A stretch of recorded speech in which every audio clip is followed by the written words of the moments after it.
Mas quem é que pode impor esse limite agora? E quem é que nos garante quem para o impõe futuro? esse limite? Não, esse limite tem que ser o próprio Estado, tem que ser o próprio Estado, o próprio Governo, ou os próprios governos, que têm que limitar as PPPs acima de... Eu queria perceber a resposta. Mas mesmo assim, ele dizer essa resposta baseada em pareceres técnicos, que eu penso que são os técnicos que devem levar aos governos a opinião completamente comprovada onde é que as PPPs se justificam. Porque o governo pode ser partidário e é sempre partidário, mas tem que estar baseado neste tipo de investimentos em pareceres e em perfis de pessoas puramente técnicas. Não pode haver aqui nenhuma intromissão política. De modo nenhum. A questão aí é porque é que há um limite para a dívida pública, que aliás também nem esse se cumpre sequer, não é? E porque é que não há um limite para os compromissos totais assumidos pelo Estado? Exatamente. Também deveria existir, não é? E deviam ser contabilizados. Então, Vera. Estou de acordo com esse aspecto. De qualquer modo, eu quero relativizar aqui um pouco também enfim, a questão das PPPs, que eu volto a enfatizar. Eu acho que há, de facto, erros significativos, e já os referi que foram feitos, e que o país tem que mitigar esses erros, porque temos agora, nomeadamente, mais experiência e estamos mais atentos a estas matérias, mas também vamos relativizar um bocado o peso das PPPs.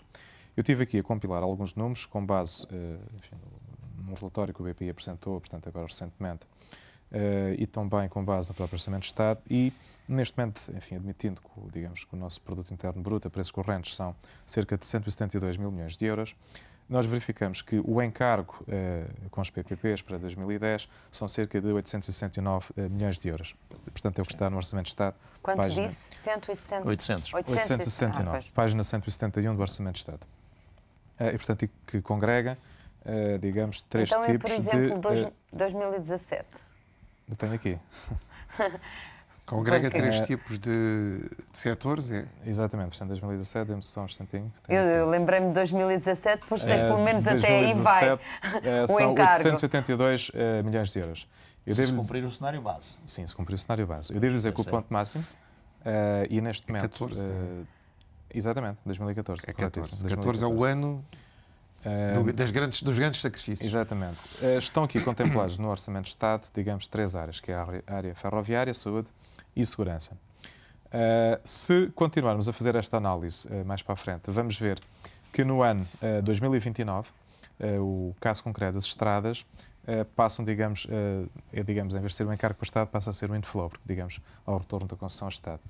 E a partir do ano 2030, à partida, digamos, já existe, digamos, um fluxo positivo para o Estado. Portanto, volto a enfatizar. Isto é um bocadinho mantendo tudo o resto constante, não é? Naturalmente. Agora, a questão é que que os business planos, os planos desta coisa, estão todos concretizam. sem entrar em linha de custos de manutenção das estradas, etc. Não, está aqui. Mas mais uma vez, ou seja, não se pensou, por exemplo, que para a frente podia haver uma crise, podia haver uma situação como a que estamos a viver de falta de meios para financiar ou para continuar a pagar esses encargos, não é? É verdade, naturalmente que sim. Agora, há um aspecto também e outro que quero enfatizar, que é, nos encargos que estão aqui referidos, estão várias naturezas de investimento. Está, digamos, o investimento direto, portanto, está em obra, por assim dizer, está a manutenção e a operação, ou deverá estar, portanto, enfim, nós gostamos que esteja, mas à partida tem que estar. Mas, em alguns casos, está também a própria operação clínica.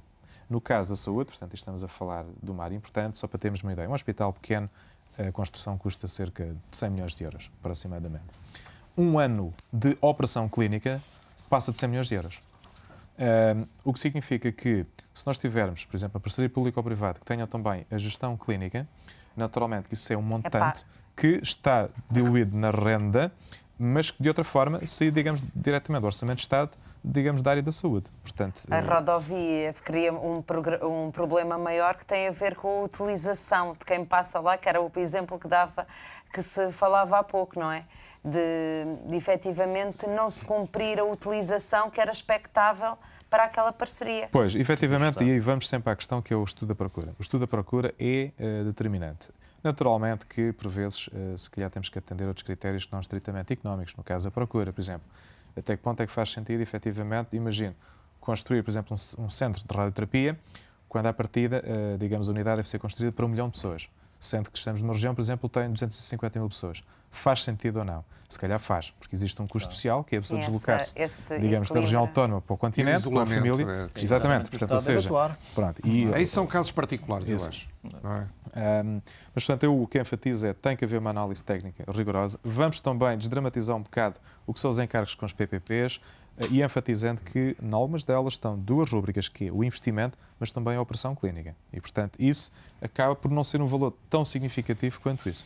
Martinho, numa situação destas, de necessidade de financiamento mais difícil, ou de financiamento mais difícil, para onde é que nos podemos virar se não seguirmos por aqui em alguns casos?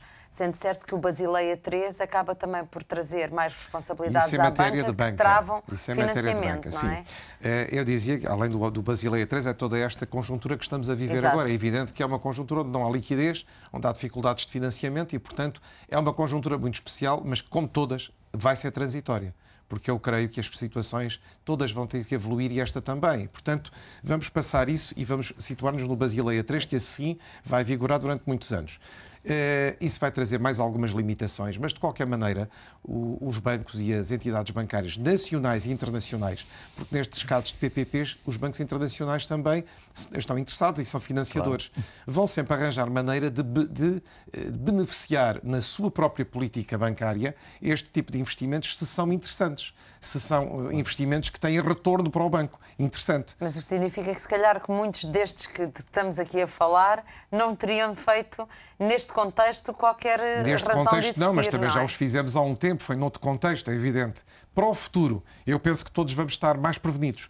Quem faz as PPPs e quem as lança, portanto, os governos e o Estado, quem as financia, e a questão, como viu agora, que é, não dramatizando demais, mas tendo a consciência do peso que é o custo de todos estes financiamentos e de todos estes investimentos que foram feitos, tentarmos enquadrar, como eu lhe digo, porque isso é que era o ideal de uma sociedade desenvolvida, enquadrar todos estes problemas do ponto de vista técnico e profissional, e deixar depois as grandes questões políticas como elas são grandes questões, grandes definições de princípios, mas depois o tratamento de tudo ser técnico, sobretudo. Ou seja, que este compromisso seja de facto um compromisso para o futuro das PPP, não é, Franco Leal?